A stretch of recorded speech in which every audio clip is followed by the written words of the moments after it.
right now. I'm going to Yeah. go back over it. Yeah. Okay. Should I move? I'm noticing you're looking at. Okay. Yeah. To go back again, that first show, you said it was intended to be serious. So what was the show intended to be? Of 15 minutes? What was going to fill Just the 15 minutes? a variety show, but mainly with songs. And even Charlie, as the writer, was supposed to write what? Charlie, the way Charlie worked, he would get a list of the songs, what the set was, and how it was going to be staged, and that was it. And then the rest he would give to Dave. So the milk bottle for Black Coffee Blues was just a sudden inspiration? Yeah. Yeah. That sudden inspiration almost changed television in many ways. Well, in many ways it did. See, the other thing, this is probably tales out of school, but, well, most everybody's gone now anyway. So before dress rehearsal, the entire production crew of the Garraway show would retire to Fritzl's or one of those places. And they would have a couple of blasts before coming back, and I do believe the creative muse did strike them, because things would happen on dress rehearsal that had never been thought of or talked about or anything. It was very much a spontaneous ad-lib thing, and you had Dave who could go along with it, you know, and Charlie is a big giggler, Charlie Andrews, as you know, and I can just see him now whispering something to Dave and just giggling. The big thing that you had to watch Charlie for was he loved to tip off how things happen. For instance, the sets on Garraway, the studio was not much larger than my whole apartment here is. But Jan Scott, the scenic designer, was very big of using the 35mm lens and doing forced perspective sets, meaning that when you add that wide-angle lens on the forced perspective set, something that was in reality only 6 feet deep would look like it's 40 feet deep. It's that old bit, you know, in your art class when you do your telephone poles and you draw them larger up front and you make them smaller going down. That's the principle of it. And I remember once Scotty did a department store set that was no more than 8 feet deep. And it had the counters, everything was in miniature, in other words. And as long as the singer stayed up front, I think it was I found $1 Million Baby in a 5 and 10 cent store. And as long as the singer stayed up front, it was fine. Well, that paid off. By at the end of the song, the camera dialed past the singer and deliberately went all the way in. At the very back of that were the opening entrance doors that were no more than about that high. And so the milk bottle on that one, those doors suddenly popped open, and there was part of Garraway's face, you know, through that. And of course, it immediately destroyed the illusion. But where Charlie had to be held back was he wanted to do it first.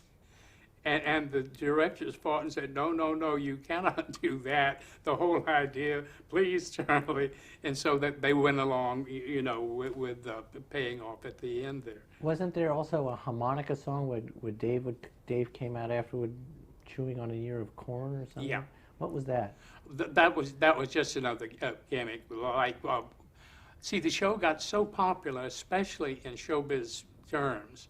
I know you remember that Fred Allen, he was a big fan of the show, et cetera, you know, the giant of radio, et cetera. Well, Les Paul and Mary Ford were very big in those days. So Les came out to do the show. And what they came up with was fun. Garraway stood there with the guitar and said, oh, you didn't know I could play the guitar, did you?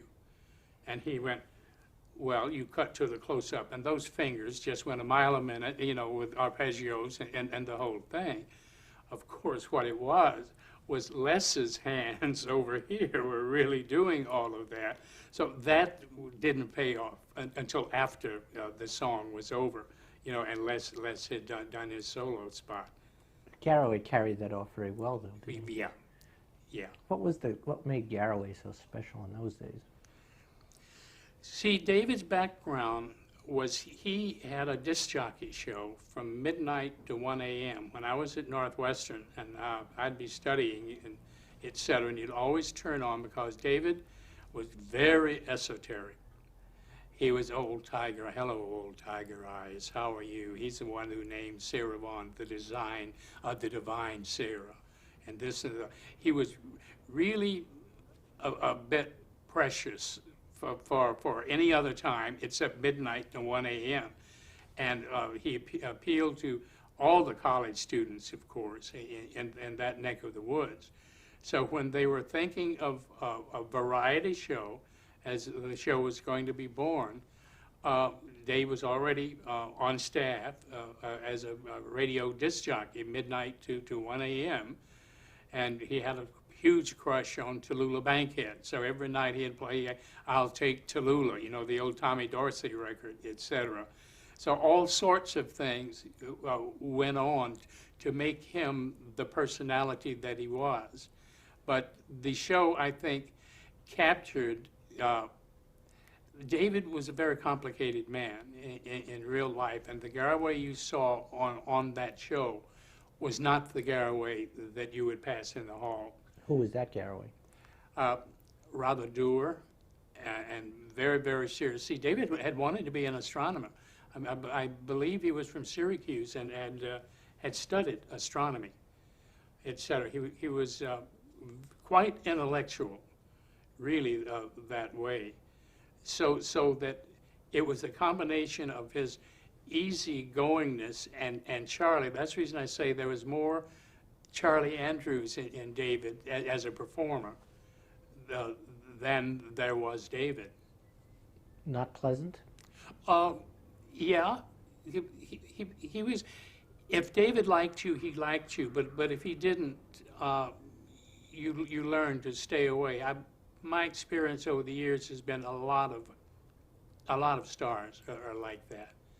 Don McNeil, when I worked with him, I'd say, "Good morning, Don." If he answered me, then I would continue. But if he went, or something like that, I would just lean over his shoulder and jot down, copy what he was writing on his pad, and go from there. There was also a great routine with throwing baseballs. Yeah. Tell me about that. Well, that came about, there was a fellow down in the carpenter shop named Wee Risser, who in his background from the theater had rigged magic tricks and things like that. And they found out we could do it, and they came up with this idea of Cliff Norton pitching and the ball doing crazy things. Well, the ball was rigged, of course, and you had a wire on either side that you couldn't see, of course. So, and you, again, with the 35mm lens, you place the camera so that the stagehands working it right out of camera range would make it do all the crazy things down to the catcher. But that really started knowing that Wee Risser down in the shop had that special knack. See, again, it's the right people being together at almost the right time. So the idea was he would be throwing the baseball and you would think it was just somebody having a catch, and yet he would make the ball do all these dipsy-doodles. Oh yeah, it'd do all crazy, almost cartoon-like, you know. Did they show how it was done like they do on the Garraway show? I did not work that show, so I really don't remember what the payoff was on that. I just remember people talking about how it was done and the fact that it was Wee Risser who was really responsible for that. Now, from there you moved on to Burr Tillstrom to Kukla, Fran and Ollie?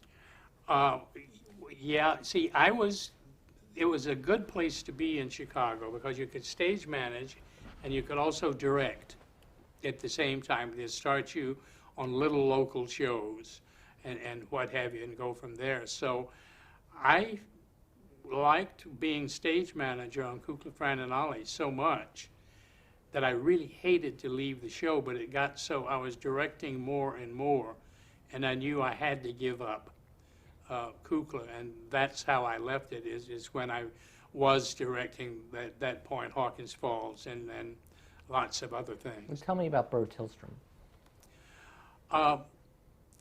Burr, as a child, had apparently had rheumatic fever, and he was bedridden for a long time, and his mother was really, Alice, was really responsible for Burr in that I think she made him a sock puppet routine and gave it to him.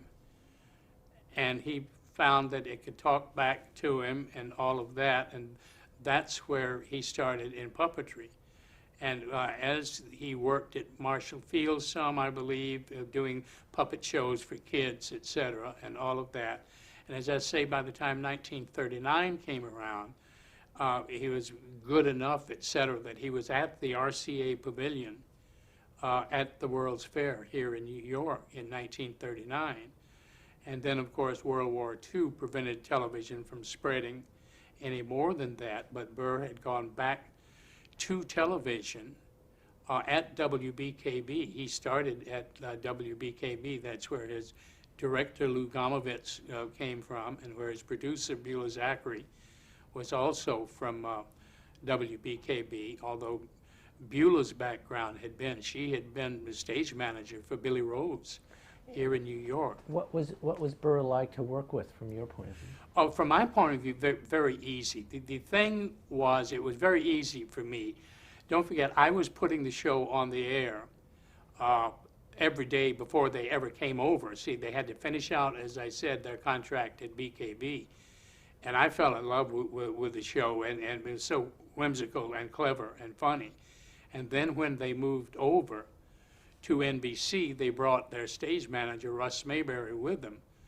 But then Russ was getting married, etc. So anyway, he left the show, and they needed a stage manager, and that's when I said, oh, I'd love to stage manage that show, and I was assigned to the show. And I enjoyed it because, well, Burr made me one of the cast, really. He'd call me on camera a lot, which was sort of fun, except... What would he say? What would he do? Well, no, there was a little character named Mercedes, and Mercedes had a big crush on me, and frankly, I hated Mercedes. She was a whiny little girl, you know, she really wasn't much fun at all. But I got called on quite a bit, and this is before the unions got in. I would do their RCA commercials. It would be my hand going in, starting the brand new 45 drop record player, you know. And then when Seal Test came in, I would, you know, eat a thing of Seal Test and do the old bit of rubbing the tummy, etc. So I was really part of the family per se, but it's because I always accepted them as reality. I never liked to stick my head backstage and see those characters hanging upside down on hooks, because they were so real, you know, when you stood there talking to them. And Burr insisted that you refer to them as absolutely characters. After I left the show, I won't mention his name, but the next stage manager on lasted exactly one day because he made the mistake of saying, hey, Burr, bring up the animals. Well, he finished the show, everything being live, and after that, he was no longer, the very next day, another stage manager went in to do Kugler, Fran, and So how did he insist you refer to them? By name. Hey, Cook, can I see you a second? You know, you took a clue from Franny. They were just real, that's all. And the Kuklipolitans, that was it. And as long as Burr kept that universality of them, like going down to the Glockenspiel department store for that Thanksgiving sale, things like that, that would be fun. But then all the attention started with Burr from showbiz folks. And the plot lines got more and more to be Tallulah called last night. Gertrude Lawrence said so-and-so yesterday, or what have you. Now, it was all very true, but I've always had an imaginary little lady in Terre Haute, Indiana, that unless she gets what it's about, I don't think it's quite valid. It's got to be very inside. But he didn't see it as a kid's show, even though it was No, a puppet never. show. Never. He never thought, as a matter of fact, it irritated him that he was always nominated, not as an entertainment show or what have you, but as in children's programming. What kind of routines would they generally do? What would be a typical Kukla, Fran, and Ollie show? Well, the beauty of that show was it was totally ad lib, and most people didn't. Fran never got as much credit as I felt she should, because I don't know if you remember, but Fran Allison was Aunt Fanny on Breakfast Club all those years, etc. Fran had a very quick wit, very, very fast thinking, etc. And she could have had problem getting a cab coming down to the studio. And she'd get down and roaring into the office, "Oh, Burr, I had a terrible time getting here, blah, blah." "Oh, really?" That would become the show. Just like that. And all of our, the only thing that was rehearsed on that show was they always had a song, either from Fran or one of the characters, sometimes two songs. But you would rehearse the music and you would rehearse the commercial, and that was it. The rest was totally and completely ad lib from word go. And he'd throw the ball out, and then Fran would they'd get in games sometime and go, "Can you top this?" You know, she'd top him, and then he'd top her, and then it would go on. But it was really just a delight to be around, you know, somebody that clever. They enjoyed each other genuinely? Very much so. Fran and Burr? Yeah, very much so. Now, some of the other shows that you worked on, one of them was Hawkins Falls. Can you explain what Hawkins Falls started out to be? Well, that meeting I told you about 17 or 18 people, it was, well, there are a lot of resorts, you know, around Chicago, in the lakes, up around Wisconsin, the Dells and things like that. It was going to be a resort town that different things could happen to, well, Love Boat on the Land was really what it would have been, you know, that routine. But a comedy? Or well, yeah, it was light. Doug Johnson, who wrote Hawkins Falls, was from Kansas. And practically everybody in that show Doug knew. It was straight out of his childhood. Like the poor guy in town that Win Strachey, the folk singer, played, was an out-of-work, ne'er-do-well, etc. Millie and Leif Flagel, etc. You know, and that plot line would be, they didn't have enough money for her to go to church next Sunday because she needed a new hat. You know, it would be something that simple, but really very, very real. What made it so popular? I think, don't forget, if it came from New York in those days, New York was going for the razzle-dazzle theater, your show of shows, the typical New York glamour, etc. It was the smallness of it, in a way, I think. It's like now, how many of your independent movies are doing very well because people are finding out there are other things other than the big blockbusters, you know. But wasn't Hawkins Falls kind of a soap opera, but yet it was almost Mary Hartman-ish in that sense? Yeah, very, very much so. Like one of the favorite ones I did was an actress named Hope Summers. She later went on to the Andy Griffith show. Hope was Belinda Catherwood, the richest lady in town, but on this episode she had bees in her attic. And the whole thing was going around to different people in town, how to get rid of Belinda's bees. And, you know, it was just simple, silly stuff like that, really, but really basic. It could happen to anybody. It was, don't forget Chicago was the home of Paul Reimer, who had created Vic and Sade, which was really the forerunner of all this stuff we're talking about. Did you know Paul Reimer? Oh, yeah. I did a show with Paul and Cliff Norton. Really? What was that show? It was a 5-minute show for Procter & Gamble in which it was just Cliff, mainly doing pantomime stuff. And we had a stuffed dummy that we call Mr. Duffy. And Mr. Cliff would be a waiter, and Mr. Duffy would be at the corner of the Palmer House with the potted palm and the Ralph Ginsburg orchestra playing, and then all this outlandish stuff would happen. You know, obviously the dummy's not do anything but sit there, and that would be the fun of it. But Paul would be the one that from his Vic and Sade days that she was a veritable vision in blue with a cascade of golden curls framing the delicate oval of her face. I mean, that would be the way the guy talked, you know. And I've never go back to Chicago without strolling up Bull Mich. It's never Michigan Boulevard, it's Bull Mich. But also very offbeat Yes. humor. Yeah, it is offbeat. And Hawkins Falls had an actor, I think you once told me about, Butler Manville.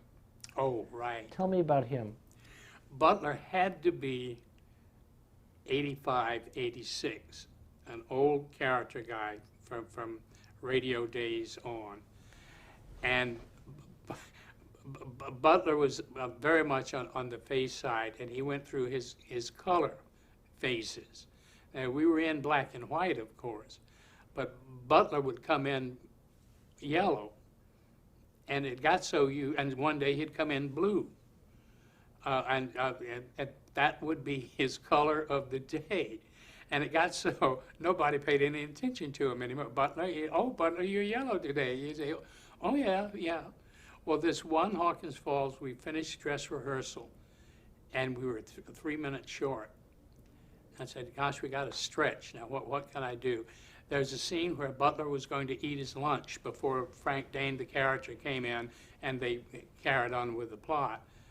And I said, Butler, I'm going to delay cueing in Frank Dane. You take out your lunch and just do something with it. He said, oh, okay. It was that, well, this is all live and we're on the air. We get there. He takes out his sandwich. He looks at it, and the lettuce is too big for the bread. And he spent a good minute, and it played, going through the desk, pulling out outlandish things that he had kept in his desk that hadn't been there before dress rehearsal. He had gone to the prop man and rounded up stuff. And he finally, excuse me, found what he wanted. It was a huge pair of shears. And he just picked up that sand and very delicately trimmed the lettuce like so, right around and down. And of course, by that time, everybody on the control room was on the floor and cueing Frank. But I picked up my 3 minutes with absolutely nothing but that little old man sitting at a desk with some props and a ham sandwich with 2 big lettuce, you know. Now, you said he had a yellow, he would just make blue, he would put blue makeup on his face? Yeah. And didn't he also put lines in his face, too? Yes. And why did he do that? He thought it didn't look old. Now, I heard that Frank... Can I stop you for a second? Pause for a second. I'm sorry. I just want to... Yeah, okay. Sorry. Rolling? It's good. He used different color on his face? Yeah, well, Butler was an eccentric, to put it mildly. For instance, he felt that his life was ruled by color cycles. And every day, I don't know how it came to him, what color he should be for that day, but he would don whatever color it was. And it got so people just paid no attention to him at all. It just got to be so natural being part of Butler. And Frank Dane was difficult after a while. Didn't they have to write him out? Yeah, What they had happened to with write Frank. Frank wanted, I think it was money and some other stuff, and he was the editor of the local paper in Hawkins Falls, and something happened. They got in touch with Bill Barrett, who was writing the show in New York, and said Frank Dane is being very difficult. Where is he going? He said, well, he's flying to Ireland to cover a story over there. And they said, fine, let him crash in the Irish Sea, and he did. So from then on, all the actors on Hawkins Falls, they would all tell it, watch it, you can crash in the Irish Sea, you know. So that got to be the big foo-bah, you know, on Hawkins Falls. But they actually brought him back. They may have later on. I really don't know. It's like so many, I don't know how they explained it because he was, well, of course, falling in the sea, he could have survived that. It's not as bad as Bobby Ewing on Dallas, is it? Now, Stud's Place was a show you did some work on? Yeah. Tell me about Stud's Place. Stud's Place was very unique in that there was no script, literally. It was done strictly by outline. Charlie comes in and says he's not feeling very well today. Studs wants to know why. Well, he was out too late last night. It was that routine, and it would be given to the actors, and they would invent the dialogue for the outline for the show. And actually, Stud's Place really was a forerunner of Cheers, years before Cheers, because it was a little bar, you know, probably on the south side of Chicago, a little restaurant, and Bev Younger was the waitress, and the same Win Strachey that I was talking about earlier was one of the characters on it, etc. And Stud's had the unique thing that Eloise Cummer was pregnant, and she was cast on that show pregnant.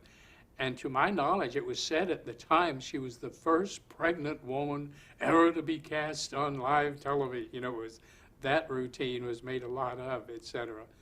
But it was a very good show to do. And Studs, despite his later success, you know, as a writer and everything, he really was a fine, accomplished actor. And again, when you have a nucleus of good actors like that, they can get to read each other's mind, really, you know. By the time the show got to the air, it really was scripted, if you know what I mean, because, oh, that line works, etc. And Dan Petrie directed Stud's Place in Chicago, and it got him to New York, as a matter of fact, to do the Billy Rose show here. What did you do on that show? I was stage manager on that show, too. And despite the fact that it was improvised or ad-libbed, when it did run live, did they run into trouble ever? Did you No. you ever see any difficulty on the air where somebody got somebody into a corner and they couldn't get out, so to speak? No. As I say, by that time, they had run it so often and said it may as well have been scripted, if you know, because the lines would be coming out the same. So it was a predictable thing. And people did think that there was a Stud's Place. Oh, yeah. Yeah. See, the forerunner of Hawkins Falls was a show called Saturday Square that had the gimmick of a square, and the Clocks lived here, Stud's Place was there, the Jazz Place was over here, etc. So you could go around that square. They built, the shop built a very elaborate, almost like Greenwich Village type square with the little houses, and you would dolly into this and then go into whatever the segment was. But some very big jazz people of that day and era appeared on the show. Oh, Pee Wee Russell and, oh yeah, big Bud Shanks, you name them, they would all come, because they would see, Chicago had, don't forget, the nucleus of the greatest musicians going from the radio days. Percy Faith, the Carnation Contented Hour, all those music shows, all originated in Chicago.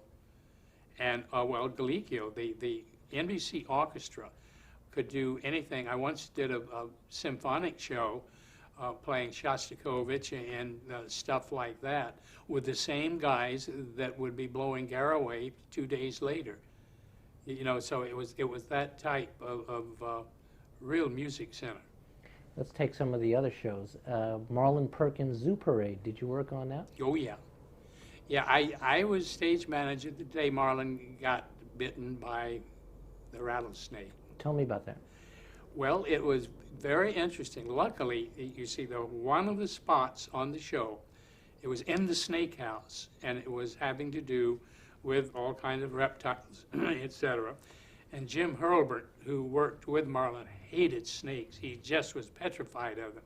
So I always admired Jim for his courage in doing all of those snake shows. But after all, he had been a big hero Marine during World War II, so I guess it wasn't that much for him.